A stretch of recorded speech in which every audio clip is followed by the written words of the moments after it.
Good evening, race fans. Another Tuesday night. This time we're going to be celebrating it in Thunder Valley. That's right, Bristol Motor Speedway, a half mile of mayhem there. And I'm joined in the booth by my good friend Will, who I will call you by the real name this time and like last week.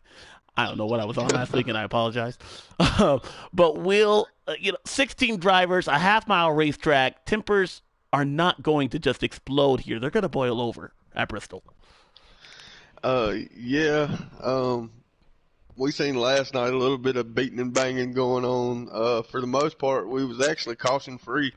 So I'm hoping these guys can get it together and go caution free tonight. A lot of fast hot rods in the field, though. That there are. I heard last night Fluffy ran away with it. He's always going to be a threat here. But something that's going to be hard for us to maintain and for everybody that's on the track that's not maybe up to par is to stay on the lead lap. You can lose a lap at Bristol faster than you can blink. Yeah, you sure can. You go to the pits, you're automatically down 2 laps. If you're actually, I'd say about 12th place on back, and you go to the pits, you're actually going to probably fall 3 laps down. So it's going to be hectic trying to keep up with who's who in the front of the pack, for sure. Definitely, but we'll be following all the action right here on NASCAR Heat 4, but you can also tune in. I know Jason Keffer will be our ride-along on board. He'll be providing that critical information that we will use to tell you the running board and leaderboard as far as who is going to be on the lead lap and who will eventually fall down 1, 2, or perhaps even 3 laps down here at Bristol Motor Speedway. Now, last week we went from a road course all the way to a short track. Now, these guys have always methodically working on their setups here, but how much of an adjustment is it to go from a road course that we saw with right and left turns to a half mile racetrack such as this? Oh, well, these guys put in a ton of work, so they're prepared for the short track action. And don't forget, the week before that, we was actually at Martinsville, where Fluffy put on a show and about lapped the whole field in the first run of stage one. So I think these guys are prepared. Some of them might be over prepared, changing things on their setups last minute. But I think these guys will be ready, Alex. All right, we are just about to get you up to speed here. Again, the Pocono Raceway Cup Series visiting the famous Bristol Motor Speedway. Let's go ahead and give you tonight's quick race settings. It'll be 250 laps. There will be, it's not a question of if, but when somebody hits that wall there, the caution flag will probably come out. And how will that affect strategy? That's something that we'll be following all night long. Again, the quick race settings here, 50%. Full damage will be on the custom difficulty. Again, these guys are all on custom race setups. 2 times the normal tire wear, so we do expect these guys to make a pit stop in both Stage 1 and Stage 2, and perhaps a pit stop or 2 in Stage 3, that final stage. I will say this from my previous racing, experience on NASCAR Heat 4. I was surprised with how much people could save on fuel, and we don't typically talk about saving fuel here. And with my league race that I did just a couple of days ago, it was on time 3, but we were able to see people stretch the fuel, and I point that out because so many people weren't expecting the leaders to save that much fuel that they went down pit road. They went a lap down. They never could get their lap back. Do we see that as a strategy used in this race here tonight? Last night we actually had one guy that stayed out the whole third stage of the race, which was Jason Keffer. He was able to make it 61 and 3/4 laps on his tires. It wasn't fuel. He still had a couple laps of fuel. Actually, he was like 2 laps on fuel, I believe. But actually, both right sides blew out coming out of turn 4, and Fluffy was able to get back around him and right at the stripe to take the win last night in our Xfinity series. But yeah, we didn't have to pit the first 2 stages. You actually could make it on fuel. These stages are a little bit bigger than what we ran last night. I think there's a couple guys, Alex, that can actually make it through stage 1 and 2, but I doubt we'll see somebody make it through stage 3 tonight. But strategy will come into play at this short track. And with that information from the Xfinity race, how do you apply that to tonight's race here in the Cup side? Does that mean that we're going to see people try and stretch that out and not go down pit road in Stage 1 and Stage 2? Well, I think you're going to see a couple people that are going to come down just for tires, period, trying to run really fast laps. Maybe they got more speed out of their car and didn't dial it back for the long run. But, yeah, he was the only one that tried to make it, and he made it, though, like I said, almost. He was a quarter lap too short. But I don't think with the laps being tremendous as they are here in this, I don't think nobody's going to be able to even attempt it here. But stage 1 and 2, I think we're going to see some cars maybe run out of fuel in the last couple laps.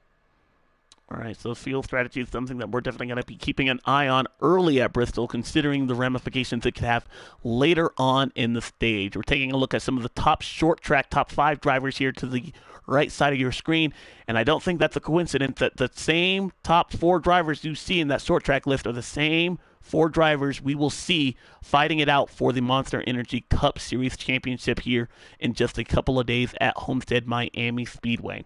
Speaking of the race points for that, let's go to tonight's points for PRCS. In front, we have Jobs, who's still looking for his first win, has had an excellent season in that 24 machine. He is your point leader, followed by C. Workman, who had that win at Martinsville Speedway 2 weeks ago. Fluffy, always the bridesmaid, never the bride. He's always been able to. He was a factor both at Martinsville and at Watkins Glen last week. Has not been able to shake that monkey off his back and get that win. Let's see. In fourth, we have Bear, who had one of the most memorable interviews after finishing third in a car that should not have finished third at Watkins Glen last week. Slade is your top 5, filling out the top 10 positions as far as points. You have BC Racer Kid in 6th, Mike RPM in 7th, Sloppy Joe in 8th, your Daytona 500 winner.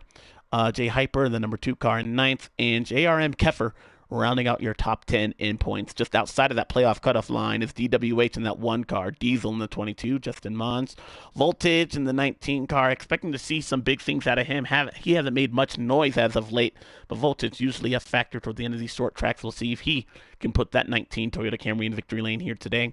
Max Boost, the 48 car, outside of the playoff, trying to shake off that playoff picture there with a win at Watkins Glen. He did so. He'll need to be inside that top 10 in order for it to count. I believe, if I'm correct in that. I might have misspoke. Is he already in despite being outside of the playoff cut line?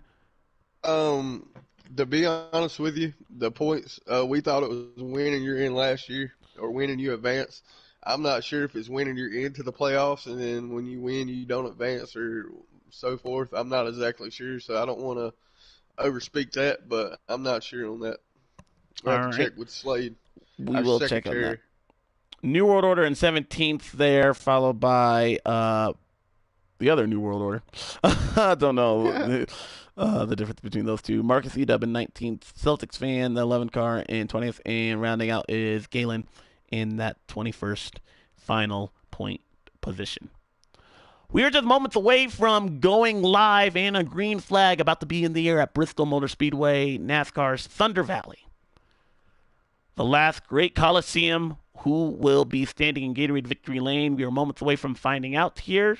As soon as we get that all-important invite, we, of course, will join in to this session. Take a quick break there. Or go ahead there. DW is sitting on the pole.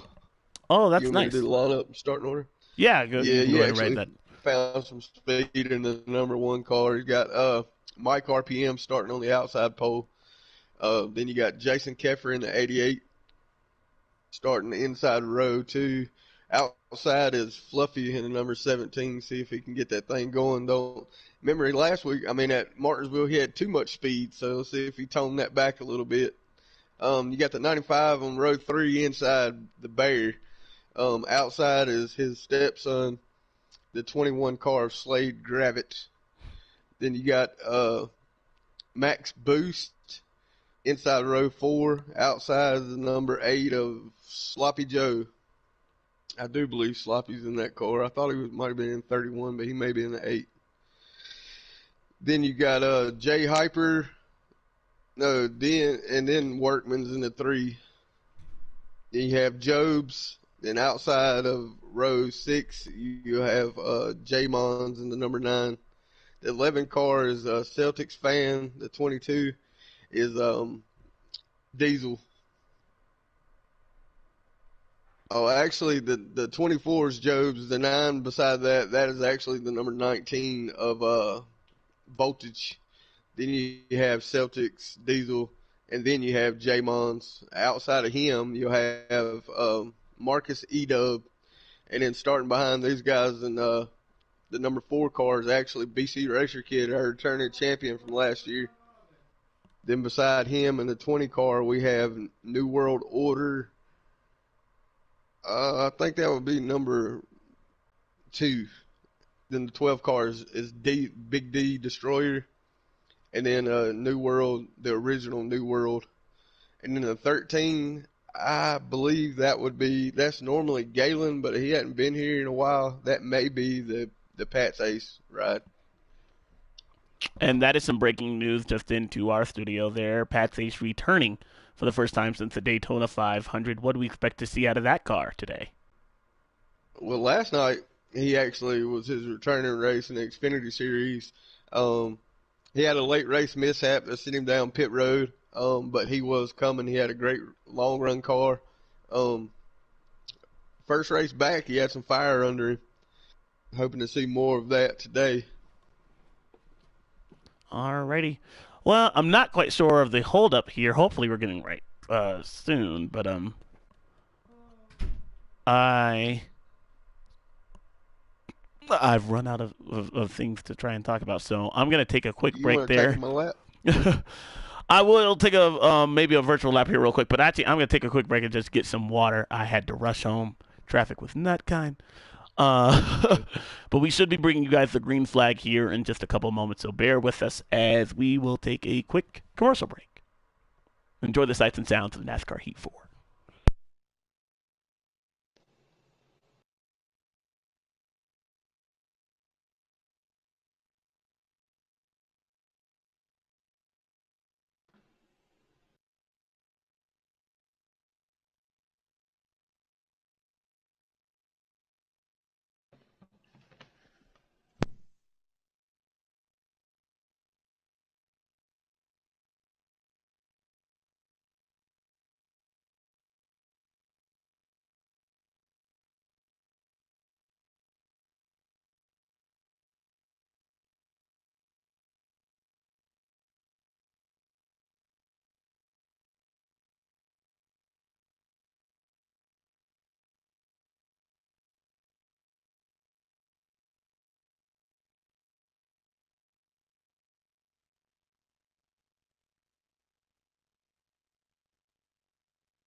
Hey, did you get an invite?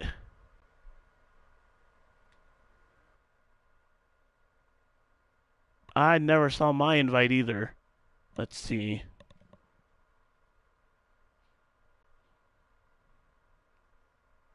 I don't have one.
Oh man, of course. Sorry, y'all. I clicked the wrong button. I'm not quite sure. I never got an invite.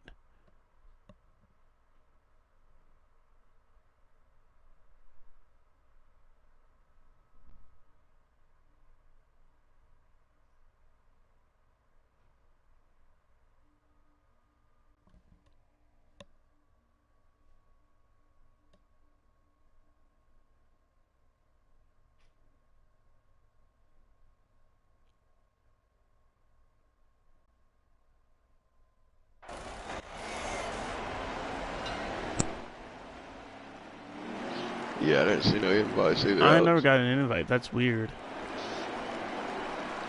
Maybe he thought he hit the button and, you know what I mean? I don't know.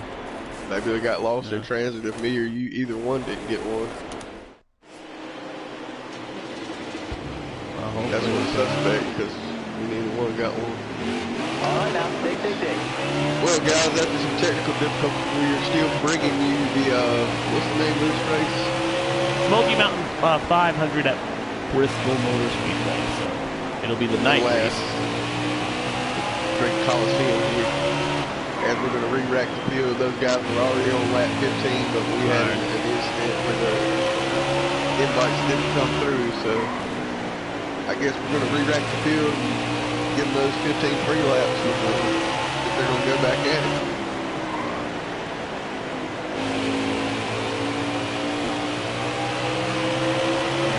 Motor Speedway, it's just so fast. I'm going to set up one right now. The car's a little bit tight. But new from NASCAR Heat 3 and NASCAR Heat 4, you can run. You can see two distinct grooves, one on the outside, one on the inside here. For these racetracks, they both kind of funnel together on the back and front stretch. But you really have room to race here, and you're clicking off the lap at 15 seconds. That is insane.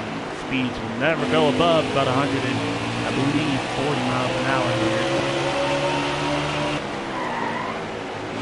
And then also unique at Bristol is that we have two pit roads, and I don't believe the current race, as far as the number of people here, I don't believe we'll see anybody use the backstretch pit road. But I do want to point out here how easy it is. If you're on pit road and you're looking for traffic, you're trying to merge in, you need to make sure that you do not cut the corner, because you can theoretically go back down pit road, and that could cost you a ton of time.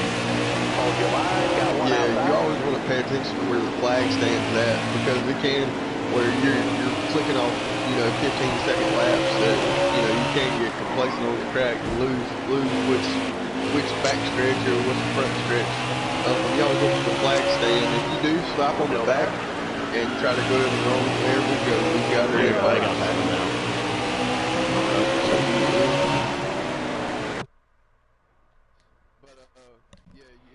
Accidentally pit on the back, it can just spit you back out, so you will lose a ton of time doing that. So I hope nobody makes that mistake or gets sent down pit road for that matter. As we've seen, Pat's Ace, his race got shortened last night over that.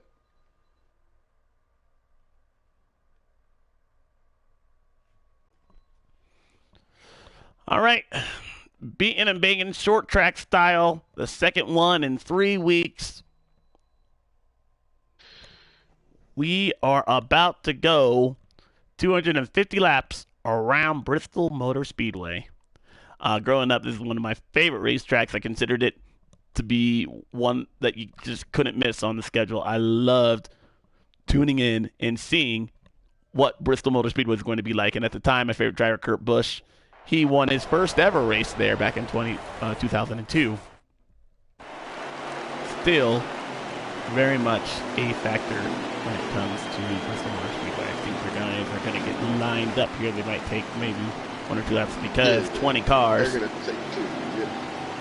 Yeah, we actually got 19 cars are going to be taking the green flag tonight at midnight. Almost at midnight. Yeah, a little bit of rain delay here. Let's go back up front. DWH, your pole setter here today, electing to start on the outside. Yeah, I think that's a good choice too. That outside, as long as you can keep that door below you, you can actually get a good run down that back stretch and carry a little bit more momentum. As you touched on the actual different grooves, that's supposed to be the PJ1 on the bottom groove there too, Alex. The green flag is out. And they are racing. Already hearing that somebody might have lost connection again. J-Mons. We might have server issues since we didn't get our invites. We've already had a guy lost from the race to see if they're going to re-rack the field or if they might just keep on going.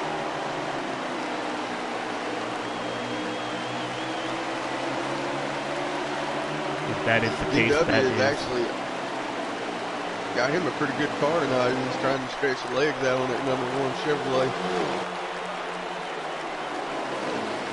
very unfortunate for Justin Mons in that 9 machine. But you're right there. I'm liking what I'm seeing so far. He's been able to keep that car right on the outside lane, and he's actually driven a little bit away from the field. Whoa, we got the 17 car. Looks like actually we got a couple people backing out. out, yeah. Okay, so we're going to re-rack the field once again. We're going to get this right for you guys. Third time's a charm. Don't ever forget that.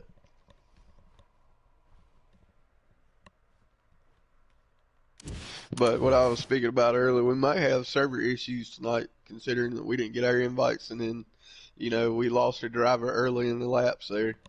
So hopefully we can get this thing underway for you guys, bring you some good content, as the Pocono Race Series, the Cup guys always do.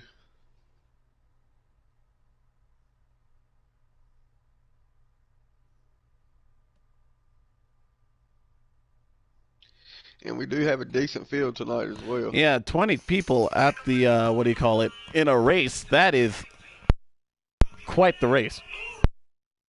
Yeah. It's not quite 40. There's a couple guys on the Xbox side that's got a league, Dohar. He's got a league that runs actually 40 cars. I haven't tuned into that yet to see if that worked out or not. But yeah, more than 16 is the crowd. But I think these guys will be just fine tonight. Well, and when you have that many people on the racetrack here, it is almost impossible. We would not be able to tell you exactly who was where, what position they're running without our active leaderboard.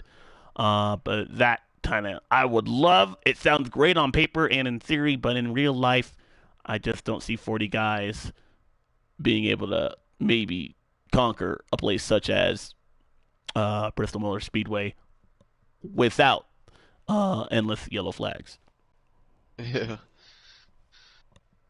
You know, in a couple games to do the cross play, it's going to be interesting to see if they ever do heat with the cross play.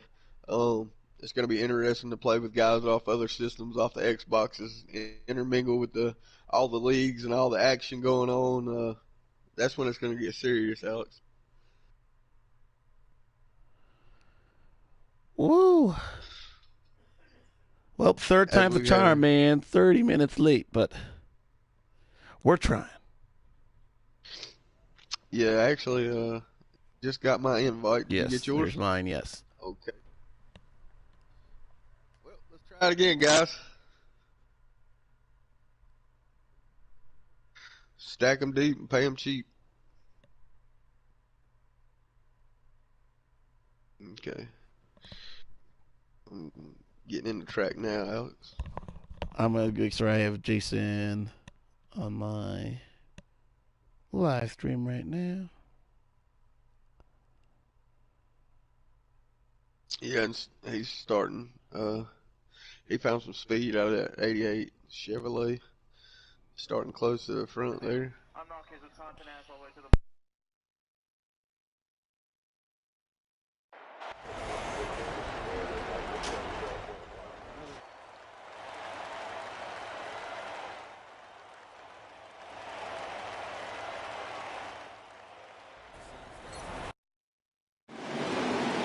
Okay, looks like we got them already racked up, ready to take a green flag here. They're creeping around turn 4 and they're off. Oh, I think they're just getting ready. Okay. I was thinking we missed something when I seen voltage and then the 21 car up there. I was like, oh, we either missed some guys or something ain't right. So, while we're under this extended yellow flag, stage 1's going to be 62 laps. Looks like a full fuel run will be 57, so you can theoretically make it, and that's important because we've seen people try and stretch it. If you can stretch it and not go down a lap, you're going to lose 2 under green. So we'll have to see if that's the strategy that some people are willing to play. And then you also got to think about with having this many drivers in the field. Once we get stretched out and everybody gives everybody a little bit of room, you're only going to be a half a lap from going down right as the green flag drops. So you're going to see a lot of guys fighting to stay on that lead lap as we're off. They are through what appears to be. RPM got a little better start. It did. It looked like he did beat the leader right there, which under, what do you call it? NASCAR rules, you could not be, you could not do that, but you know, also under NASCAR rules, you wouldn't have to. That pole right away there. You wouldn't start the race 3 times, so. He was able to clear it, but let's see here now. We saw what he looked like a little bit. We had the benefit of that earlier start to see how clean air affected that one car. He was able to check out. Now he moves to the high side there under attack. We're trying to give attack to the 43 car. He's using that inside lane to his advantage. Now he switches it up and will go to the outside.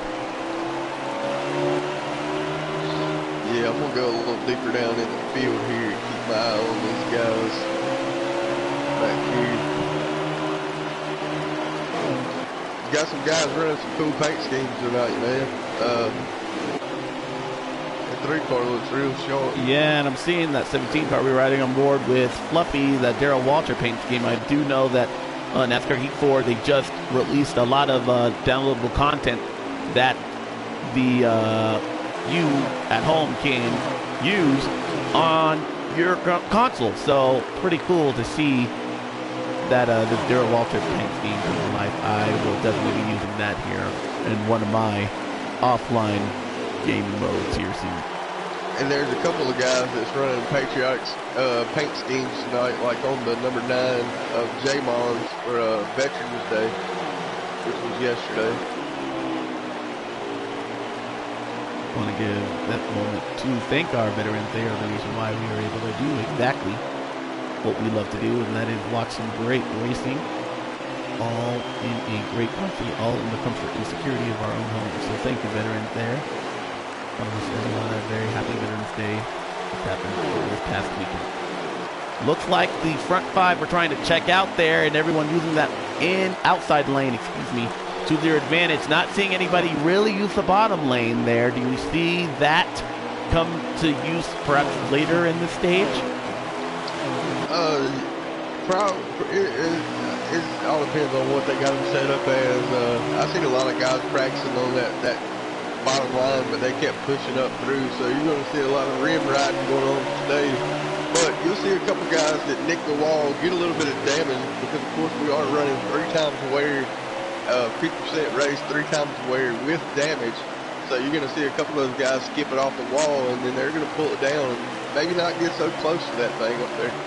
And damage here at Bristol, I mean, aero not so much. You're not going to need that as much, but it does affect how the car will handle later on in this race. If you get some front end damage there, even a second or 2, that could dramatically affect the handling of a race car here.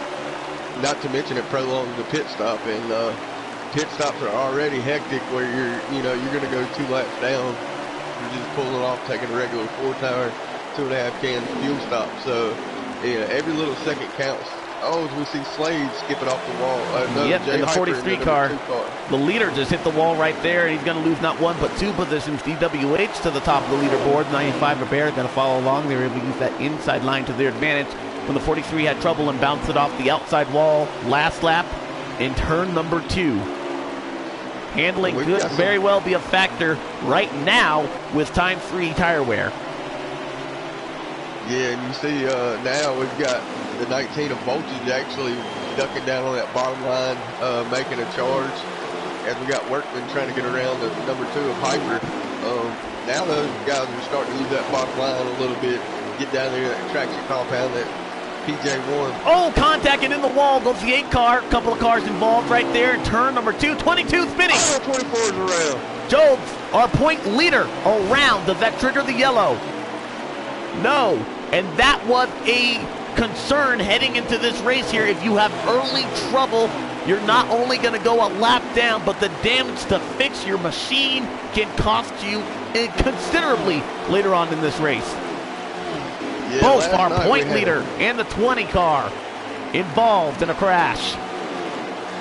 Yeah, last night we actually had a few times where the caution didn't quite come out.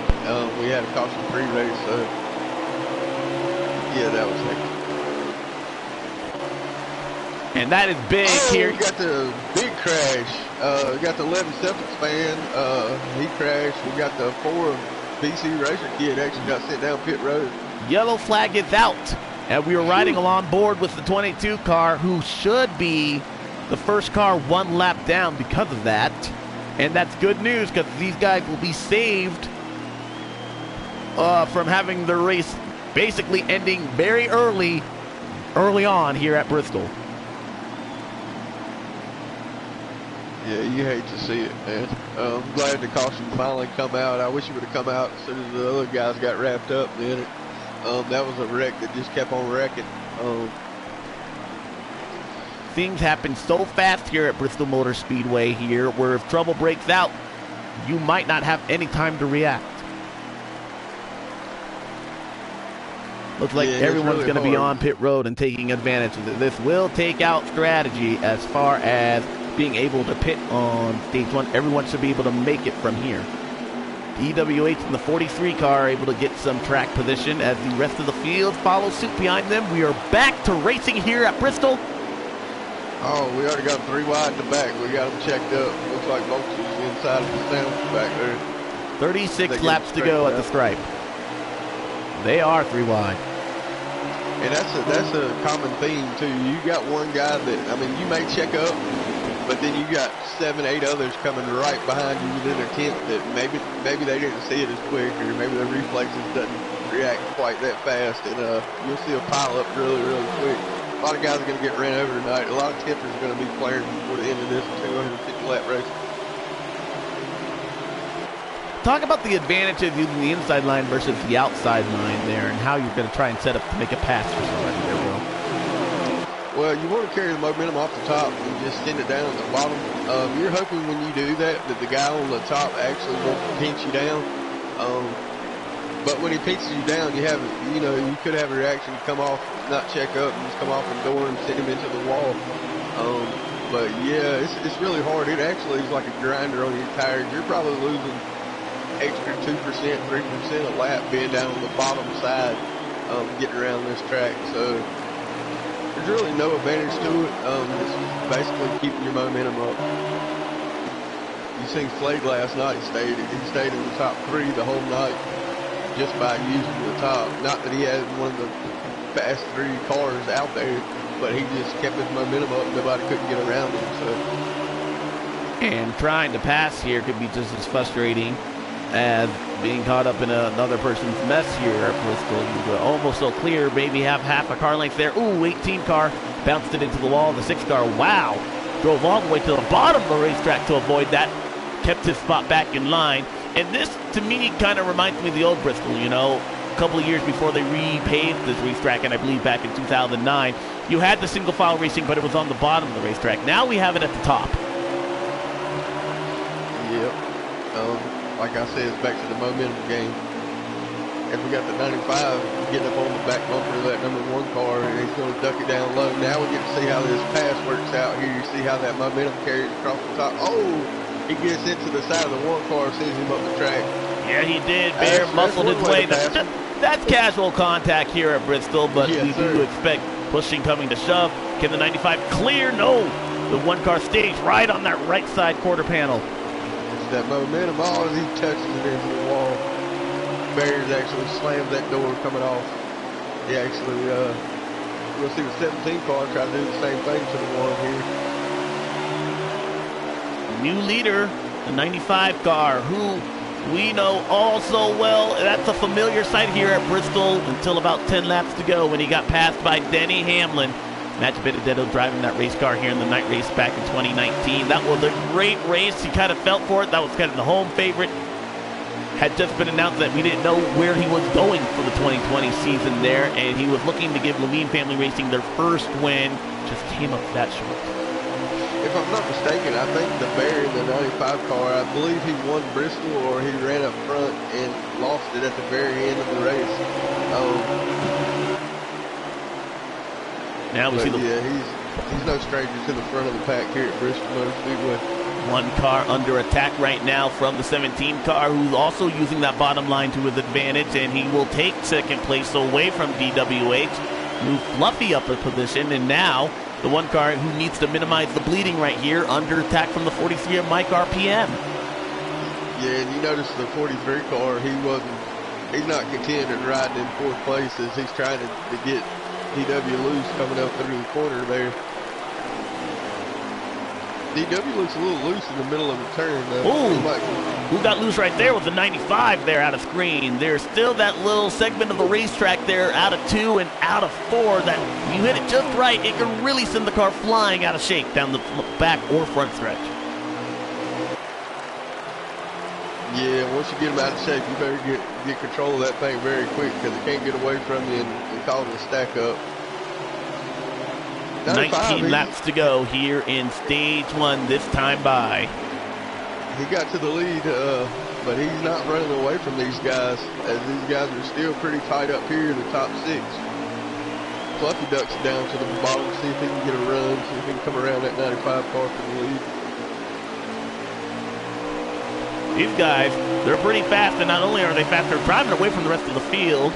See the the 88 car riding along just outside the top 5, and I want to take a look. That is Jobs, who was spun earlier in this stage, has already rebound. That's your point leader. He's already up to the 7th position. These guys have put a considerable gap in front of the rest of the field. It's almost 2 different packs. Oh, Fluffy loose off the corner. And the one car also with slight contact there. They gather it back up. One car's going to go outside the top 5 because of that, though. Yeah, I think it was Diesel that actually got wrapped up in that earlier caution in the 22. He's driving a yellow 22 tonight, too, so they may have called that wrong. I see, yeah, that would make more sense because I was like, wow, the determination to get through 19 other competitors by Jobs. He is your point leader, but that could definitely show why. Got the 43. Let's see if he's going to get up here on the 95 car and put some pressure on that on the Bears before we had a racing machine there. Fluffy not content with 3rd place, ducking it off on the inside. Oh, they touch, get a little loose. Oh. Here comes Mike RPM. He has the preferred line to the outside. And now Fluffy. Oh, Mike got it to the wall right there. He got it to the side, and that's going to be damage on that 43 machine. Yeah, he fell back to 4th place there. That was significant, and he was also close. How long it took for the 43 car to try and mount a late race charge, how quickly he lost it in turn 2. He's been trying since the green flag dropped. Not proud of that 88 car. Look at that thing on the bottom. Camper found some speed. Oh, the Bear gets into the wall. Oh, they stack up the whole front of the field there. That did, and again, these guys can't be taking these hits like this because damage, to your point there, Will, is on. Yeah, and hitting the wall that hard, that can cause a little bit of handling issues and maybe knock a few tenths off the speed of those cars. Like I said earlier, you don't want that extra 3 to 10 seconds that you're going to get in the pit road penalty just for having to get that thing fixed and get the wheels back up under you. So these guys want to be a little bit more careful up front here and give each other a little bit more room. It's still really early in this race to be racing that hard. 8 to go this time by, and the 95 car looking to use that outside line to his advantage. There comes Fluffy. Once again, I like to go with the strategy, go where they're not, but sometimes your car just isn't as good. But man, the 95 car, with how loose he is, what are you thinking about if you're Fluffy trying to get him in that position? You just want to hang back, watch his every move. Hopefully, if he's so loose that he gets into the wall, that you can actually get around him, dive it down far enough where you're not getting wrapped up into his, mayhem. But yeah, I like you're saying there. Try to go where they're not. Sometimes that's a little hard on a track that's actually this small, but actually this fast. Everything happens in both sides. You see the 11 car just out of view. I believe that's Celtics fan. how quickly you could perhaps go a lap down. Looks like 5 laps to go in the stage. Bear and Fluffy trying to settle it amongst themselves. Yeah, 17 car. Oh, whoa, that was some significant contact right there. Yes, it was. And Fluffy drops back less than 95, regather himself right there. The 88's making a play for second place here. Oh, Fluffy hit the wall again out of turn 2. Now, breathing room allowed for the 95 car. Taking a look back, 88 car JRM Kepper. Right to the inside of Fluffy. Can he hang on? Oh, he's in the wall. And Fluffy also bounces off the wall, avoids it barely. 2 laps to go in the stage. That's what I was talking about right there, Alex. You want to have cat-like reflexes to make sure you don't get wrapped up in the melee. Kepper actually held his position. He's got Mark RPM hard on his inside in there. Trying to get the second position. The white flag for stage 1 will be underway. The 22 car lap traffic right in front. The 22 car, he could. Oh, in the wall! Goes JRM Kepper. 22 car is going to lose the lap right here. He'll get it back at the end of the stage. No, he'll gather it up. And actually, the yellow flag might be out. We definitely know it is. I'm not so sure if it wasn't out beforehand. I'm sorry, I didn't see what actually caused that caution, or maybe that was actually. I think that was the 95 test, making sure that the what do you call it? The 22 got his lap back. Maybe some loyalty right there. But Bear, your stage 1 winner here for the Smoky Mountain 500. What did we learn from that first stage there, Will? Stay out of the wall. And plus, I'm going to tell you, if you're riding behind somebody that's suspect, your car's a little loose, you can actually tell if someone's loose or not in front of you. You can not pressure them as much, don't beat their back bumper off, but wait for them to make a mistake and then, you know, dive to the inside and get around that mess and get you positioned that way. We rack the field back up. We got 95 starting on the point. Job's on his outside here. See if Jobs can actually take that 24 car and make a run on that high side and get that P1 off this restart here at stage 2. You see some of those competitors, and I do believe that damage played a factor into why you don't see them up there. The 17 car, the 1 car, and even the 43 car. All those guys made contact and in the wall. Goes the 8 of Sloppy Joe. May have been contact with the 3 car right there. Or the 19 of Voltage. Yeah, that was definitely, they sandwiched in, put Voltage dead into the wall right there.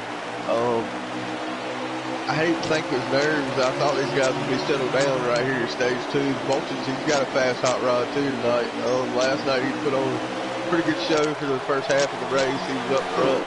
Had a little loose issue later on in the race, but looking for a good run tonight out of this 19. Tracker boats, ATVs. 95 is the bottom of the racetrack to take the lead away from the 24 car. Fluffy not going to give up. He's going to try and attach a tether to be the back end of that 95. And try to be brought back up to the front as well. 95 car will switch lanes. Oh, wow, the 17 car crowded the 24 Jobs. He'll take that position forcefully away from the 24. Get him how you lead him, I guess. These guys, it's an ongoing theme, though. Nobody's running away from these front 6-7 guys are able to stay together. I say that 95 shoots out 4 cars, but 24 car, you have to remember there, that's something that you keep kind of in the memory bank, don't you think there, Will? Who cut you a break and when and who didn't? Yeah, but to be honest with you, knowing Fluffy didn't put him in the wall purposely, and if he could have gave him the position back, he probably would have, but you know, just as good as I do, you can't check up on this track. You're going to get freight trained by about 10 cars, so I don't think that was done purposely, but hey, who knows? Joe might be on the inside coming late in the race, and he may, you know, send it off in there and remember what happened here. Well, we talk about how we want to maintain the car fenders, but you also want to be inside the race car, and tempers do boil here at Bristol. Why is it so maddening to race what many call a fun track? It's so fast. Everything's happening so fast. You're clicking these laps off in 15 seconds. everything's just going by so fast. It's hard to make up track position when everybody, I mean, this is the top of the guys here on the PS4 side here. You know, more than half of these guys are in the Pro League. It's just really hard for track position with everybody with so much speed. As you noticed, 62 laps in the first stage, no one went a lap down on a half-mile racetrack. It is. This is a grueling race here, but all these guys are considered some, if not the best on the PS4 side. And it's great to see, to your point there, only one car that almost went down and who was damaged from an earlier incident, which they only have one incident at Bristol so far, speaks volumes already. Up front, the 95 continuing to lead the 17 car. Fluffy's just biding its time, but the 24 car beginning to be a roadblock for the rest of the field. You see him under pressure from the 43-8 and the 1, 19, and 3. That's all in that second pack there, all suffering behind the 24 car right now. Yeah, you might see a couple of these guys not actually practice that much patience when they get up to the 24 car. It's really hard to see when you see the guys walking off, you know, tenths a lap, and you're just stuck behind somebody. You'd like to stick it in there and move them up and get them out of the way. That way you can go up there and run with them guys. But these guys are using extreme patience right now. Let's ride along with Mark RPM right now. He is who is behind that 24 car. As we have a pass for the lead right there. Looks like Bear was able to get passed by the 20. We also have the 20 at Pat Stace on pit road, and the 11 at Celtics fans. That's two Joe Gibbs Racing machines on pit road right now, and I'm not so sure those are scheduled pit stops or if they are out of the race. I would hate to think that it'd be a scheduled pit stop this early. Well, they are both still on pit road. They may have had an accident, but they are going multiple laps down. Bear loose off the corner. Well, Celtics has actually lost connection at a ton of races this year. Why he didn't have that many complete race finishes actually to his resume. And the 20 car of Pat Stace actually has had PlayStation overheating issues, so that might have struck him early in this stage 2 as they're still on pit road. So I'm thinking both of those guys are out for the night. Not a good look for Joe Gibbs Racing, who comes in here probably the most dominant racing team in the real world Monster Energy Cup Series. But now the 95 car pressure is starting to build. Now the 24 car becomes the attackee. It looks like he was holding up this field. Now he's leading the charge around the 95. Yeah, these two cars up here, they're causing a little bit of a roadblock right now. As you see the 43 car, he's not patient as half of these guys, so he's going to knock his way up through there and see if he can't run down that 17 car. 95 car looks like either handling issues starting to go. He kind of forced his way into the outside lane to not lose any more spots, but my goodness, he hasn't been able to really make up any time, or I've seen that car stabilize since he went from leading all the way back to now 5th place. Once you start going backwards, you try to stop the bleeding as fast as possible, but like I said, these guys can line up and just freight train you, and once you lose the big motor, there's not much you can do. Just hold on to that steering wheel and hope it ends sooner than later. You got the 88 car. Where's the 88 car compared to where he was making a run for 2nd place at the end of stage 1? You see now he's back outside, well, right inside the top 10, or right outside of it. And you see how much speed he had, so that speaks volumes for how quick these guys are and how much of a difference between these cars there really isn't. And again, these guys started with 58 laps to go. They can make it on a full fuel run of about 57 laps, so I do believe these guys are going to have to try and save a little bit, but that could be easily done here at Bristol. I think a couple of corners where you're just letting off the throttle easily. You're not fully on the throttle 100% around this racetrack, Will. Yeah, these guys can make 62 laps. As you see in stage 1, they all made it without a pit stop. So actually, they did have a pit stop, didn't they? My bad. Oh, you got the 21 car forcing the issue on the 95. Got the 4 in tow. Oh, 95 car is falling way back. I'd like to think that he's got some type of adjustment issue that he made, that he may be begging for a caution where he can get back to pit road and unfix that race car or whatever he's done to it, as he is falling like a rock.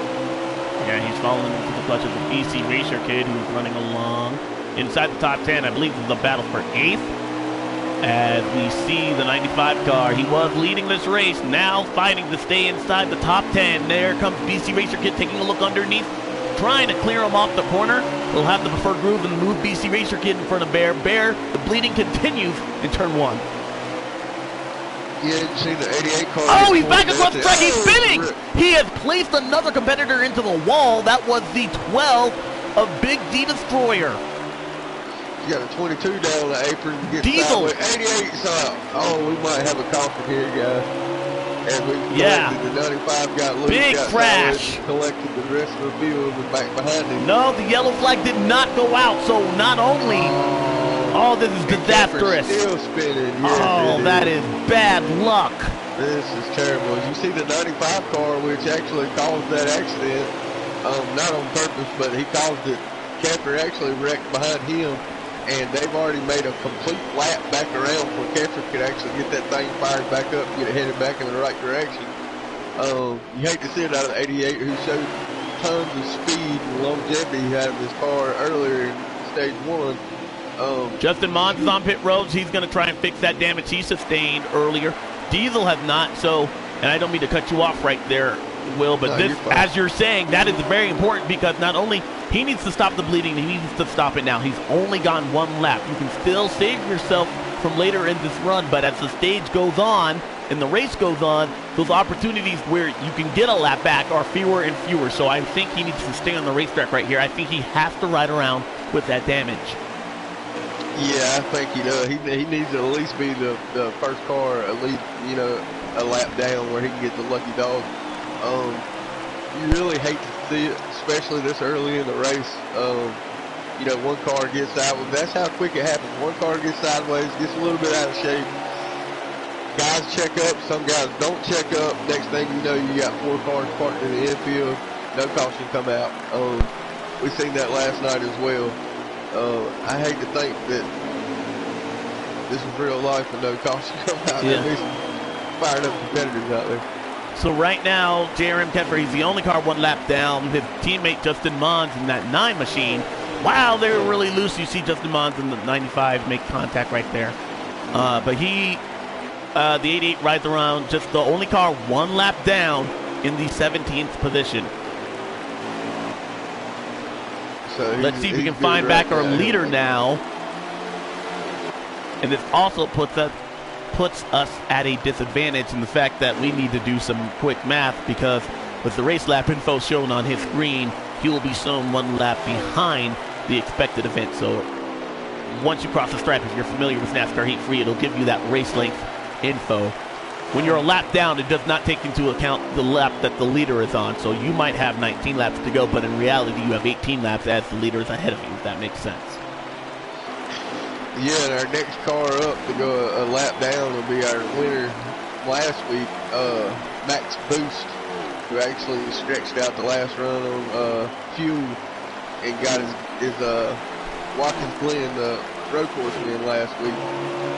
As Fluffy's actually been able to open a gap. I'm not so sure if he's just got that much speed, or maybe it was the 95 car with him in the 24 was door to door holding the field up. Maybe Fluffy, maintained his speed and got up out of there. Let's see if we can go back to Fluffy, actually. You can see the 88 car. He's entering turn 1 now. Fluffy at the stripe there. And he's not far away from going 2 laps down, and there's still 15 laps to go in the stage, and that's important there, Will, because you can't go 2 laps down. You're only going to get 1 of those allowed back by being the lucky dog. And consider this, actually, I believe the 48 car, that's Max Boo Saab, right there, I believe he would be, if the 17 car gets by him, he would then be placed the first car a lap down. So, wow, you got teammates trying to battle it out for the lucky dog position there, and a leader that's coming up fast. All of Hendrick Motorsports there have, every one of their cars are a lap down right now. Except for the 24. The Jobs is running in the second position. You hate to see, different oil track altercations get caught up, and you see the good cars that's maybe needing a good run to get up in the points as we stretch it out, get a little later in the season. As you know, every point counts when we're getting towards playoff time. Everybody needs a good run. Everybody needs one. We've got guys that's had continuous good runs. They're just building up those playoff points for an advantage in the, after the real racing stops, the playoffs begin. But we only have 10 spots in the playoffs, Alex. We've got about 20 competitors. It's already long laps here at Pocono Raceway Cup. Well, right now, the 88 is the 48 car's biggest fan. He's rooting for the 17 car not to put him a lap down right now. Saab, last week's winner, has his work cut out for him and not a lot of time to do so. At the stripe, they will have less than 5 laps remaining. Yeah, you're going to see Fluffy. Fluffy's not going to force the issue on these guys. If they can maintain speed. With the 48 car, he's also not going to cut him a break. And that places the 48 car 1 lap down. Now the 88 car, a race for his life. He cannot be placed 2 laps down. Not only does he not get the benefit of not being the lucky dog, but then his teammate would take that advantage. The 88 car, can he hang on? Yeah, he's right. He is trying. Life right now. Yes, he's got to. He really does. And as a leader, you don't want to risk damaging up your race car right there, but the 88 car forces the issue. Fluffy trying to get there. JRM Kepfer being the respectable man that he is. Oh, he does get to the side of it. He put him in the wall. Oh, my goodness. He wanted that lap back. What will you do to stay on the lead lap at Bristol? Now, if you're Fluffy there, Will, are you forcing the issue? You've already seen how desperate he is to remain 1 lap down. Do you just back out? Yeah, I'm not taking a chance. I'm just going to ride right here. Oh, he gave him a shot right there. The 17 car. He's not giving him an edge, man. The 88 up the racetrack. He bottled them down. They're both going across the line. Wow. And that 24 car is already sucked back up on the back of that 17 car. As you're going to see, oh, man, these guys are racing. And the 24 gets into the back bumper of the 17. Wow, the 88 car, he needs to get his lap back right here, but the 17 car took it, and quite forcefully, might I add. This is the last lap of the stage right here. Oh, 17 goes down the apron there as he's trying to get there. He lost it. Jobs trying to get there. RPM. It's a dogfight for the stage win. Let me tell you what happened there. The 88 car got his lap saved by the 43 and the 24 car fighting. That is an incredible finish. He saves himself from being more than 1 lap down. Meanwhile, you have the 17 car Fluffy lose it in turn 3, coming to the end of stage 2. That allowed a dogfight for first between the 24 and the 43, and I can't tell you who won that stage. I honestly have no idea. It was that close coming to the checkered flag. Yes, it was. Man, they put on the show right there at the end as Kepfer was trying like hell to keep that car where he can get him just a lap down. Did the 48 actually get through and get his lap back? Or? I think he's the first car 1 lap down, so yep. Okay. And that will allow JRM to remain only 1 lap down. That was an incredible finish here. One of the best finishes I have ever gotten to witness on NASCAR Heat 4. All right, looks like the 43 car. He's going to start with the lead. Doesn't get the jump, though. And in fact, a couple of guys snoozing on the start. Here comes the 24 car to the outside. Yeah, Kepfer started at the very back of the pack. I was wondering if he got his lap back by not pitting. Well, he would have had to have pit to fix the damage, and why not? So once you're the only car 1 lap down, if you get another caution, you're right back in the thing. But let's see how these guys play friendly in this 3rd stage here as they're going back at it. The 24 car actually first time on the point today to see if he can stretch his legs and maybe get a little bit of a lead out there. Mike RPM in the 43, though, he remembers coming to that stage in right there exactly what these guys were doing. So You think he's going to be as friendly when he gets to the back of that 24 car as he would have before that stage in? I mean, I do think you've got to be there. So early in the stage, I think he's a little bit more conservative, but we do know how if you get the lead here at Bristol, you really can't afford to lose it. Look at the 21 car, Slade. He's up inside the top 5 for the first time here today. Haven't talked much about him. He's in the 16th right when it could count the most. And here comes the 3C Workman in the 18, a New World. The 95 got a little sideways. You cut it down to the apron as he's still having loose issues out of that Toyota tonight. 17 car riding along in third position there. Had to fix some damage perhaps probably late in that stage. I'm pretty sure that's probably what lost him the lead. Yeah, I was thinking that the 95 car just with that battle for that lead with the 17, maybe if he used this stuff up in the beginning of stage 2 there. But it looks like it's going to be an ongoing issue for him as the backside of that car keeps coming around on him. Man, what I would give for a replay of that finish there. We were riding on board with the 17 car. I actually didn't even see him get loose. It happened so fast. It happens that quickly here at Bristol. Yeah, you seen how everybody piled up. It looks like somebody was cutting the roof off and dropped these guys in there. They was everywhere, wall to wall. Now it looked like a 3-car battle. Mike trying to get the attention away from the 24 car and place it on himself. Has yet to go up and lead. I think he led the first lap there. But to tell you the truth, we restarted so many times, I'm not quite sure what true beginning of the race that was. That 43 car has been up front once, though. He's looking to do it again. Yeah, you see our pole sitter Myers back deep in traffic there as he's outside the top 10. Well, actually, inside the top 10 right now. He just made that move. Yeah, a couple of guys that we thought would have some good days. We see the 1 car and the 95. He's falling back. Yeah, which just tells me that there's a lot of speed in this field, Alex. Our pole sitter, you know, sitting in 10th place right now, running consistent laps, and he's not gaining on much or not losing much. It tells me these cars in front of him got some speed to as well. 24 car gets an outside wall coming out of turn 2, I believe it was. Gathers it up, doesn't lose anything. Riding along with Bear.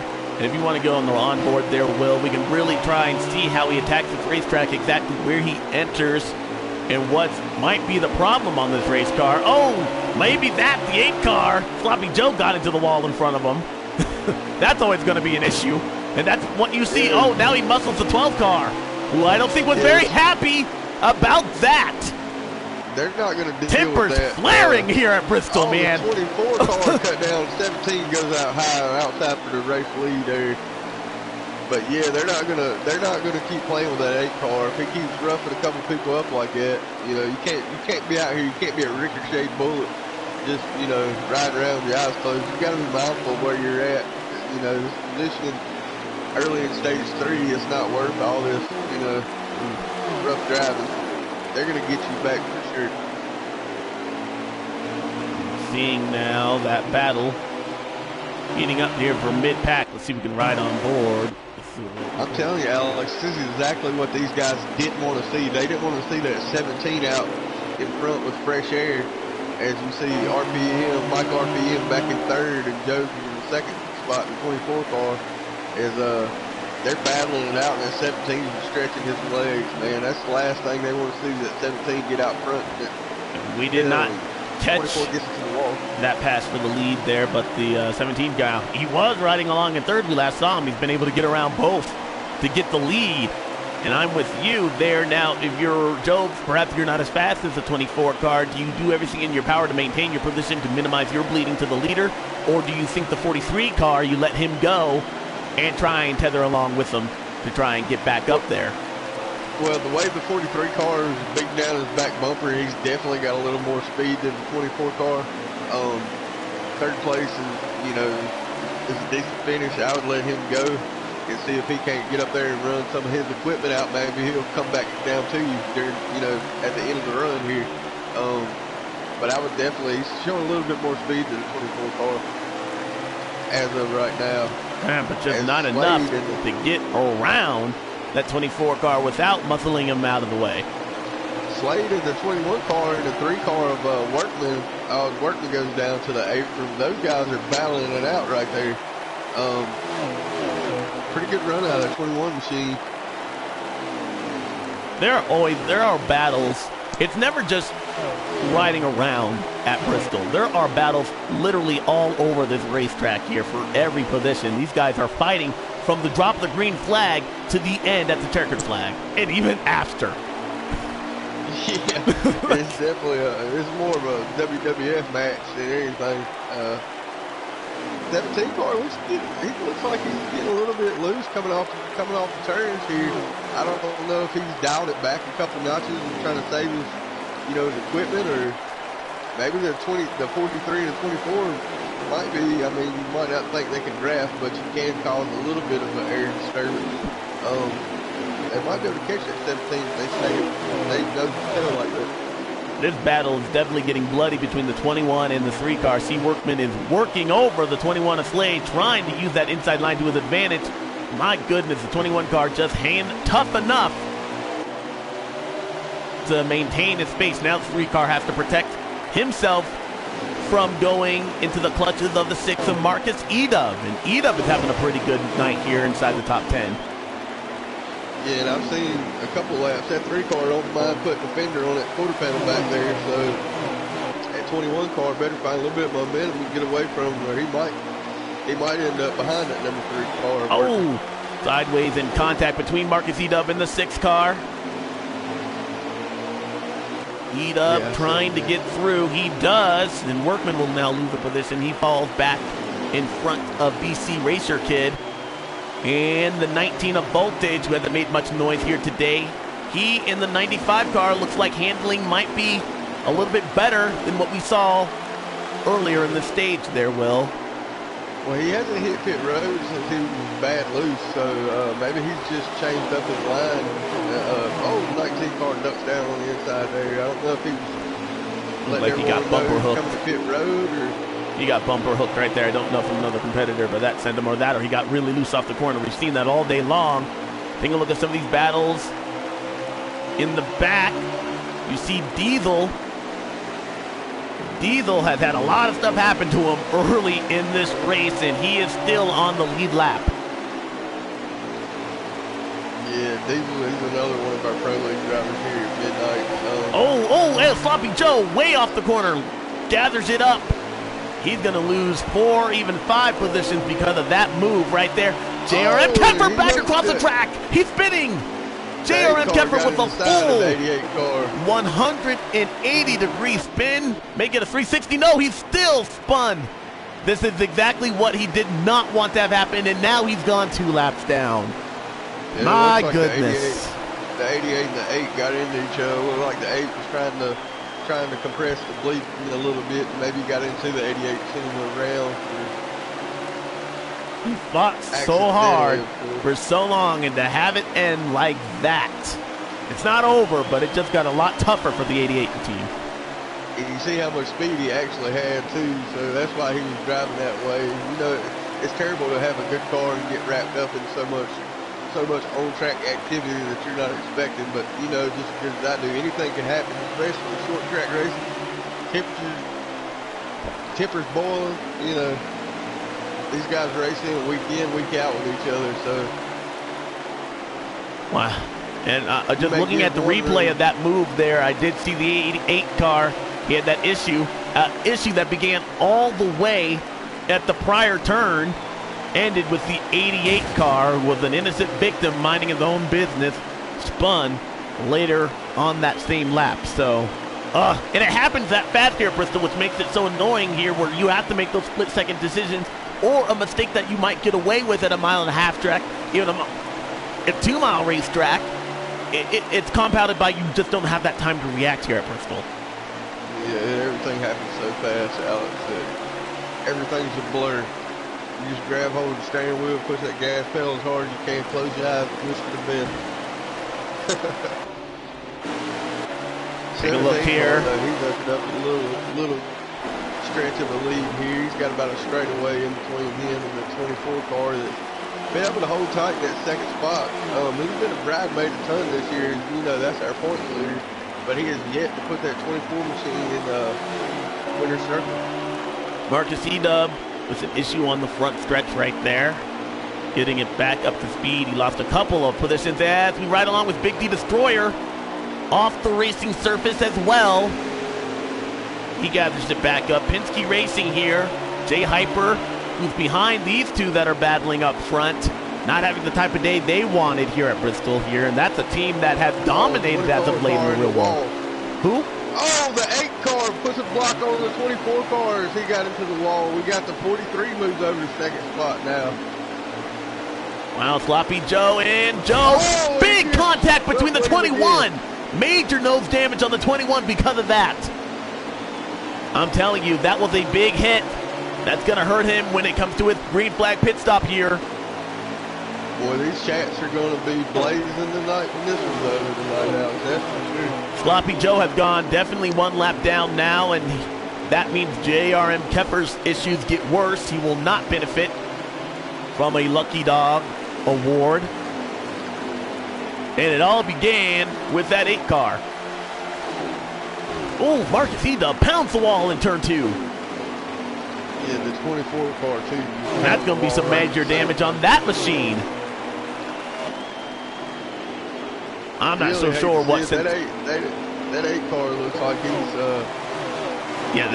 that's easily 12, 13 seconds of damage. That car cannot run. What do you think? We got the 95 hard on that.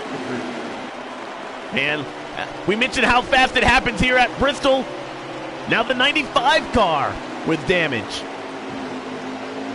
He's gone a lap down now. The 95 car, there was no way, unless he might still be on the lead lap, actually. Yeah, he's on the lead lap, but he's still got holding up. He's not up higher than him. You see damage on C. Workman as well. I'm really concerned about the nose of the 21. Let's see if we can go back up to him. He hit that 8 car really, really hard, and when you have radiator damage, that affects the handling of the race car. I'm telling you, he cannot be comfortable around that race car. And it's going to add time to your pit stop once you pit under green. Yes, and we just had the 48 fall to the clutches of the 17 going another lap down. As the 17 has caught the number 1, actually our pole sitter, DW, as he's trying to put him a lap down. Boy, how the face of this race can change in a snap of a finger. And now we're getting to a long green flag run. This could be considered the longest green flag run we've had all day. So these guys are at a tire wear that they're not used to all game long. So you have that to take into effect. These cars aren't driving as well as they were at the beginning of the stage. Damaged. Yeah, well, I'm going to tell you from racing the Xfinity Series, last year, I've seen an ongoing theme where last year a lot of guys were looking for speed and everybody was just trying to be fastest on the track. This year you have a lot more people actually are driving deep into the long runs and building these long run cars because you know just as good as I do, from heat 3 to heat 4, tire wear is a total different animal. It is, and our leader is on pit road. 24 car stays out. So Fluffy gives up the lead here. And that's important because you don't want to go a lap down under caution. That will trap you with not a lot of competitors to leapfrog late in this one. This is pins and needles for the 17 car as they make 4 tires in Sunoco fuel. That's a long pit stop. Hopefully that was not a penalty, but he might have just had damage on his car that he had to fix. He won't be the only one that will need to address that when they're on pit road. No. There's a few folded up fenders here tonight. You see the 43 car, he actually gets back around Fluffy as he comes back off pit road. Marcus Edub is in, so both Roush Fenway cars are in. And this is, I believe, the 43 car. So we need to keep an eye on the leader, which I believe is the 24 of Jobs right now. Or is it the 43? It's the 43 car. Oh, okay. And you see Fluffy, he's got those new tires. He passed the 43 car, and he is set sail, man. So you're going to see these guys, they're losing a ton of ground staying out like this. I would hate to think that some of these guys are going to try to stretch it to the end. There of the we go. here. Oh, it's the car. Big crash. He collects the 95. Did that trigger the yellow? No yellow, Alex. Deal, no yellow. Wow, that was a big moment there. The 88 car around. That could have been, that would have taken the 17 car completely out of this race. Yeah, you got another one on the apron down here, the 8 car, Sloppy Joe, as he ducks it off going down the pit road there. We have a lot of action on pit road. As a matter of fact, as we have, let me get to the pit road here. We have Keffer in the 88. We have, it's like Big D Destroyer in the 12 car. We have Sloppy Joe. We got Joe, who's that Joe? We got the 18 of New World and the 22 of Diesel actually coming off pit road. 12 joins him back behind him. 88's actually get a ton of damage, not unless he got a speed penalty. I'm pretty sure he's fixing. Here comes the 24 car, Joe. He is now in. He is in ahead of the 43 car, who I believe will be in next time by. I like the risk of running the strategy out for the 24 and the 43 because you never know. You might get that caution. They almost got it. They did. That would have been a yellow flag had this not been NASCAR Heat 4. I don't know why on the short tracks. Well, actually, not on all the short tracks. At Martinsville, they actually threw quite a bit of flags, but here at Bristol, there's something about it that's not triggering the flags as they should come out. As you see, a lot of guys get caught up in those on-track incidents that just lose a ton of track behind. Justin is in. He's had major damage to one car. Polster is in. Yeah, 88 car has spun again. The 88 car just went around. He had more damage. He is having a rough night tonight.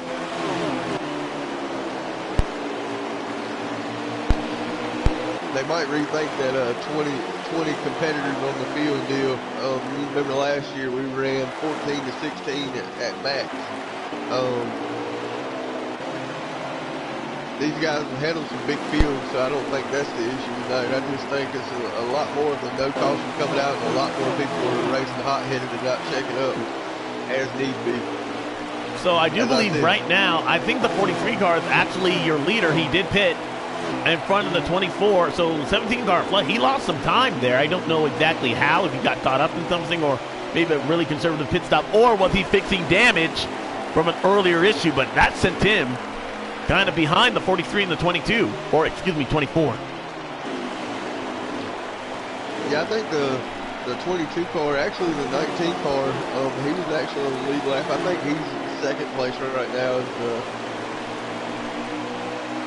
And him and the 24 car get into each other.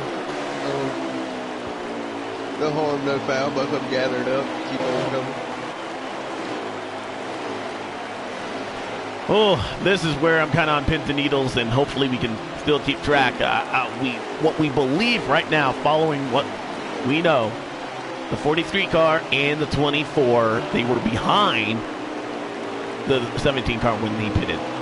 So they are now in front of the 17 car, which tells me that they had a better pit stop, which we believe means that he is your leader once they cycle through green flag pit stops. If the 19 has not been on pit road or any another competitor has not been on pit road, that might be why. Oh, the 43 puts the 21 in the wall, but he gathered it up, green flags to the bottom of the track. And now, how good is track position? You guys are a little bit, there's a gap through all of that. You guys have lost a significant gap to the leader. Could that be the reason why the 43 car wins that race? It could. I haven't seen much hindering the speed on the 43 car deep into the run. How many laps do we got left, Alex? You know what? Let me get back and cop back up to that. Got to do some quick math because the 88 car is showing 4 laps down. And these guys still have, let's see, 60 laps to go. So that tells me that they're also going to have to pit one more time. They're not done with green flag pit stops. Yeah, I think they can stretch it to the maybe 64 laps. A lot of people pitted before that, including the 17 car. We know that for sure. He would definitely have to pit again. Man, this is what makes Bristol so exciting. I don't know. And right now I've transitioned a little bit from a commentator to a fan. I don't know what's going to happen here. It's definitely been exciting, that's for sure. These guys are putting on a heck of a show tonight. This is what we need at our own track, position tracker. Yeah, this would that would really be able to help us tell the story to anybody that's going to watch this later on. Because right now I'm just going based on what we have been able to visually see. Oh wow, contact! DWH 95. I don't know if they just meant to get out of the way of the leaders, or if they had an issue right there. But that was too close for comfort for the 43.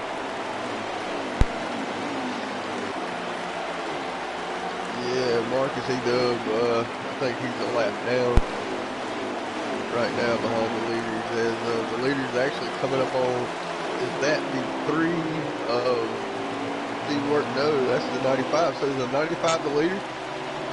I don't believe the 95. I believe the 43 is the leader. So I believe the 95 car might have had an issue right there. I don't think Bear has been able to make up that much time. And I don't believe the 17 car lost that much time. Well, he could have got a penalty. Remember, he was on pit road a little longer stay than normal. He had a tremendous lead. He had about a full straightaway and a turn. That is correct. He might have had a penalty, which would make it the 3rd race in a row, I believe, for the 17 car. But you got to think about this. A lap around Bristol right here, these guys are running sub 16-second laps, anywhere from 15.2 to 15.8, all depending on where they're at, their pit window. But when you have a penalty, speeding on pit road, you know that costs you 15 seconds automatically. So that's a lap, automatically lap penalty. So, in theory, we have no idea where the 17 car is. That's not a clue. We don't know. But it's a hell of a show they're putting on.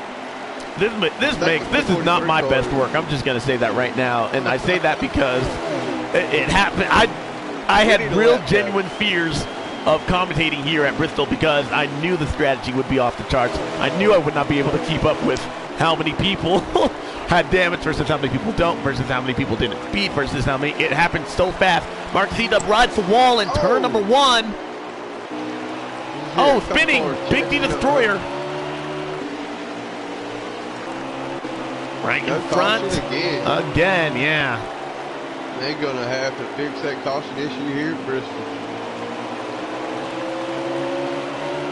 Big D, he's just taking it slow as the leader comes around and put a lap on him.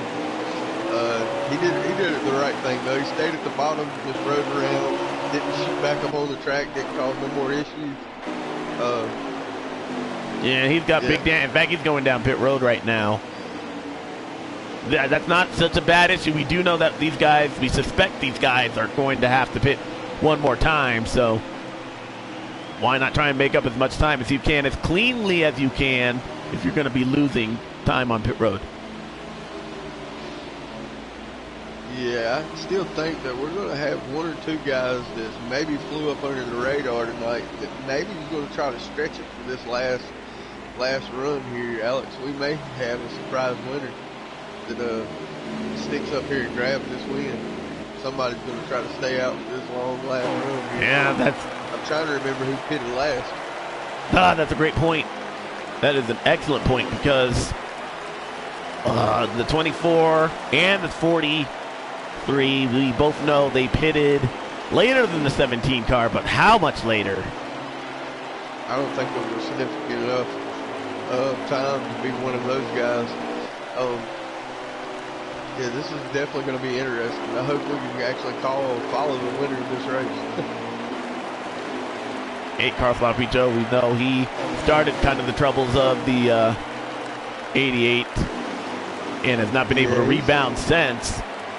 We do know those two might be having a conversation after this race. Yeah, I've seen the 8 car and a couple little issues tonight. Kent or rougher than most. It's just he's been in a couple incidents that I've seen. You know, a ton of stuff following him behind that. As earlier on in stage 2, we've seen the 95 car get sideways and stack up all the back of the field and then bring out another caution. So things happen really, really fast here at Bristol. All right, so let's take you through the field, beginning with who we know and what we know. What we don't know, unfortunately, for the 17 car was, did he get a significant penalty that put him significantly farther back? And is he running for third place right here, or is he maybe further back in the pack than we don't know? The 22 car we believe to be on the same cycle as the 43 car, so I think he would be second as of that strategy right there. And he's been able to hang off from the 17 cars, and he advanced as far as letting the 17 car pass, but he's not been able to actually really gain any ground on the 43. In fact, the 43 car has broken up to almost a straightaway lead in front of the 22. Yeah, and the 43's been in a couple of on-track incidents so far, but he's been able to keep his car a lot cleaner than most. You see, he's not skipping off the wall at all. He's running that second to middle groove here, so a lot of these guys spent the first stage up against that wall, Alex. You don't see too many of them up against that wall rim ride now. As I say that, I see the number 9 car go up against the wall.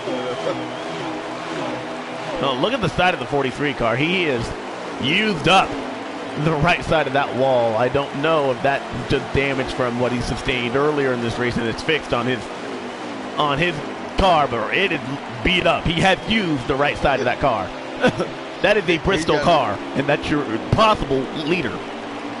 Well, on my screen, he's got to stick his head out the window to see past that folded up hood there, so yeah. There's going to be plenty of busy scrapyards outside of Bristol. Oh, you got an issue with the 9 and the 12 right in front of him. Maybe that was payback for a little earlier incident. Maybe we didn't catch. The 12 car didn't really show too much patience behind that 9 automobile. Yeah, and this is the time where if you're going to take somebody out, the third stage is probably win because you've had enough. And that could trigger a late race yellow flag, so. Yeah, I think there's a lot of these guys got their tempers boiling right now. They're ready for this thing to be over, but they're so spread out on the track right now that they probably can't find who they're looking for, which might be a good thing. But it's Bristol. You know they'll be back. Yeah. Can't find your competitor? Just wait 15 seconds. Yeah. He'll be back. But the 43 car seems to be mired up in traffic as the number 2 car, Piper, and the number 95 car is starting to battle it out up here. And the 43 is just holding his breath behind him, hoping it doesn't get too ugly. Let me tell you how many laps there are. There should be about 30 laps to go. So these guys have to survive another 30 laps, and I don't believe most of the field can do that. I do believe we see people on pit road. 12 car was on, the first one of those guys that was on pit road, but he had that damage that he had to fix as well. I think he was already a lap down, too, before that happened. Not exactly sure. The number 12 car is piloted by Diesel. I mean, no, not by Diesel, that's 22. By a Big D Destroyer, who also drives the number 17 cars in. See if we can find. So a pit stop for the 17. Man, how many competitors do we have on this racetrack? There he is. Looks like it's going to be a lengthy pit stop too, so I think that's going to be 4 tires on that.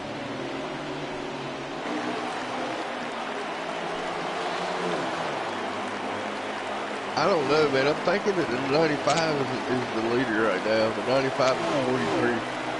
I just don't remember. You might be right, but I don't remember the 95 come back up through the field, though. I remember him getting loose and a lot of the cars stacking up behind him, but he kept it going. So I'm really thinking that he may be the leader right now. All right. Let's hope so. We'll see how he races the 43 car. that'll be if he doesn't pull over and let him by, then he's definitely going to lead. As he skips it off the wall coming past the flag stand there, it allows 43 to close up close to his bumper. Stretches it back out to a 2-car lead here. And we also didn't see exactly when the 95 pitted, so he might have better tires here in the longer run. I think he came down the same time that Diesel and Big D Destroyer come down. I think he come down a few laps before the 43 car did. So. Oh, he lost it right there. Loose issues continuing to hinder the number 95, piloted by the Bear. So that would move the 43 car up to the lead. Yeah, he was one of those 4 guys in the championship running for the actual pro league this year. Finished runner-up as Diesel and JRM Keffer in the 88. Also was in the championship pro league, the inaugural pro league. Oh, the 43 gets in the outside wall. He hard. did. And that was pretty significant right there. That was enough to let the 95 car have another chance right here. He's taking a look underneath. Still side by side out of turn 4. And high again to get back in it. He can hit the wall back on my screen. Whew. Actually, this is turn 3 and 4. That's how easy it is to get this racetrack confused. Oh, man, the 95 car put the 43 car in the wall that time.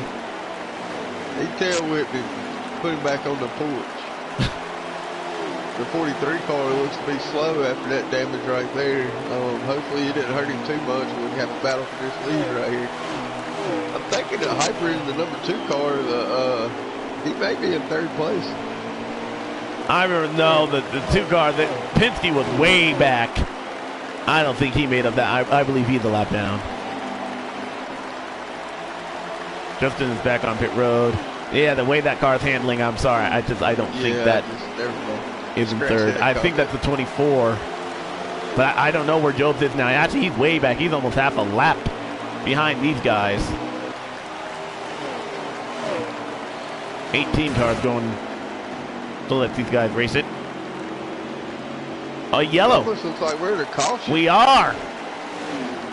Well, this is gonna rack the field. Whoever could stay out, that 43 car. Oh, that is insane. In the lead. Yeah, I'm gonna try to figure that out. Well, at least visually know. Hopefully that wasn't the end of the race and we missed it. I don't believe so. File down quick. They do, but oh God, what if that was the end of the race? This would be my worst race I've ever commentated. Please, this is not going on my wheel. I believe that's the end of the show right there. I think we got the 43 car. Okay, so who do you think won? Was it the 95 or the 43? Well, you're not going to get me to line, man. I'm not exactly sure. It's a photo finish. We have no idea there, Will. It was so close. One of the guys that started the race. What? Man, that was... It was Bear. For everybody Bear out there won. Watching. We tried to... You're right. Bear won. Mike got 2nd, and Jobs got 3rd. BC Racer Kid 4th. Diesel 5th. Fluffy finished 9th, 1 lap down. He couldn't make it on fuel. Wow, that was crazy.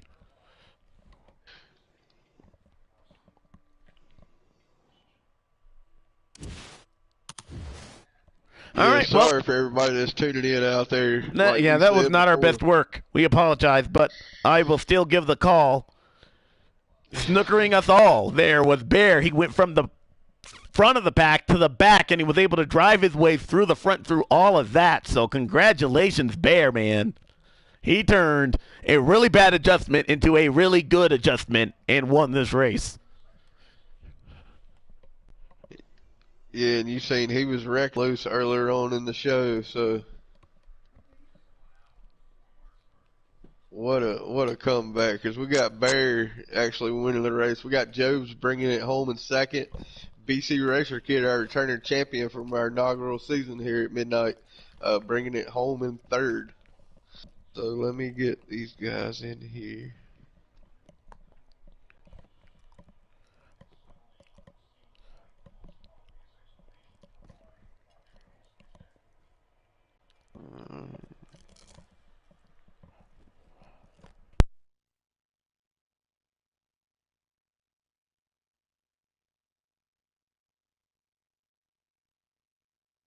Oh.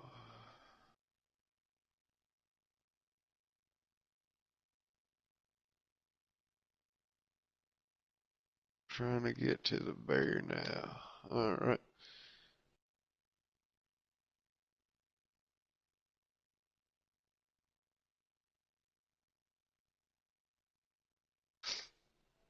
All right, guys. We sent you out your invites to come to the booth. I'll send another group of them. Gentlemen, We have our winner, the bear. hello, folks. Well, welcome to NASCAR Heat 4 After Dark on the Midnight Broadcasting Network. I'm your host, Alexander Ned, here joined by Will, and we have the winner of tonight's Smoky Mountain 250 at Bristol Motor Speedway, Bear. Bear, man, you at one point had a really, really good car. Then that car had a really, really bad time in Stage 2. How did you work your way through the field? I got rear end damage at the start of that second stage, and the car went away in a hurry. So I moved up, and I was trying to get out of everybody's way because I wasn't sure if I could fix it. So I did the best I could with what I had, and I said, all right, we'll regroup, and then in the final stage, we'll tighten it up. We'll do what we can do with it. And, made the right calls and the right adjustments on pit road there, and we took off. Drove our way back through the field. Yeah, it was hard to tell who was where there at that third stage. I kind of figured it was you once I seen how good that car was running. It wasn't jumping sideways on you anymore. Yeah. Me and RPM Mike had a great battle there all the way to the end. It was a tough battle, man. We were door handle to door handle there. Much respect for Mike running me clean, and great job by everybody tonight. Only one caution at Bristol. That's good stuff. Yeah, but you know, at one point you did have that damage and you had to work your way. You were really at the tail end of the field, walking through, going through the field, and then that final pit stop that set you in front of the 17, the 43, and the 24, or at least within. Well, you know as well as anybody is, when you're racing at Bristol, you got to do it one car at a time. You can't get in a hurry. You can't lose your focus, and you got to continue to be smart, race smart, and be smart with the folks around you. And at the end of the day, we got the job done. All right, Bear. I'm liking what I'm seeing from you, man. For this season, you are consistently able to take a bad adjustment or something that happens to you earlier and not let it affect your finishing position. So, congratulations on another win here. Thank you, sir. We appreciate it. Congratulations, man. Yep. Thank you. All right. Do want to give a proper shout out to Mike RPM for second place. That was a very well fought battle. I do believe he had a little bit of help. I meant to ask the 95. Oh, he left before I could. He left before I could ask him. Did he mean to tail whoop him? But anyway, still a well fought battle for the 43 car right there. I do want to give him proper shout out for second place. Now third place is Jobs. Jobs, man, at one point it looked like you were also struggling with your race car. You were able to not let that affect your finishing position, and you were able to maintain the third. Walk us through your race, getting a podium finish. Oh man, we didn't have the best car out there tonight. Probably a 8th to 9th place car, but just had to battle and stay consistent, and was able to turn an 8th place car into third. Took damage early in stage 1, and track position's really everything here, so I chose not to fix it. I didn't want to lose a couple positions at the end of stage 1, and it ended up working to my advantage. I was able to stay out there. We were able to pull away from top 3 or 4 cars were able to pull away.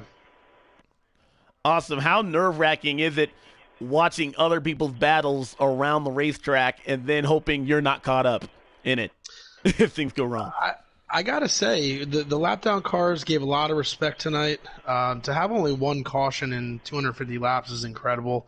It is nerve-wracking to see some battles going on ahead. At the end of stage 2 there, Keffer was fighting to keep his lap down, keep his lap back, and I think Fluffy ran out of fuel in turn 3 of the last lap, and me and Mike, I could have sworn it was maybe 2/1000ths of a second that second stage was determined by. We were about 3 wide with Keffer coming to the line there, so yeah, it's challenging seeing some other people battle around you, and I was very cautious and just wanted to get away with points here. Wow, I do remember that battle there. And who did win that battle? Was it Jobs or was it you or was Mike, it RPM? Mike won by about 2/1000ths of a second. I did notice that such because close. I was wondering what happened to the 17 all the time, and then you'll want to go back and revisit. I was going down the front stretch and I was looking at the position battle, and that thing didn't change to 2 until I hit that line. So Dang. it was it was really close there. Man, this is not my best work here. I kind of turned from a commentator to a fan, so I apologize on the professionalism of this broadcast there. But that was just a fun race to watch. There were a lot of great battles around there. So, Jobs, I'm happy. It looks like you're so close.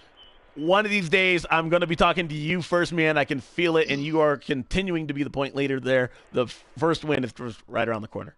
Yeah, no, I've always been a good points racer, but when it comes to winning races and putting everything together, I got to get a little better at it. So hopefully one of these races soon here we'll get into victory lane and ultimately just trying to chase down those playoff points because that's first and foremost most important. So we're going to try to get some race winning cars out there. All right. That was Jobs in the 24 car. Another solid placed effort in second place there, but a win just around the corner. Want to bring in BC Racer Kid, who you might recognize as last year's champion. But BC, I have not been able to talk to you as much.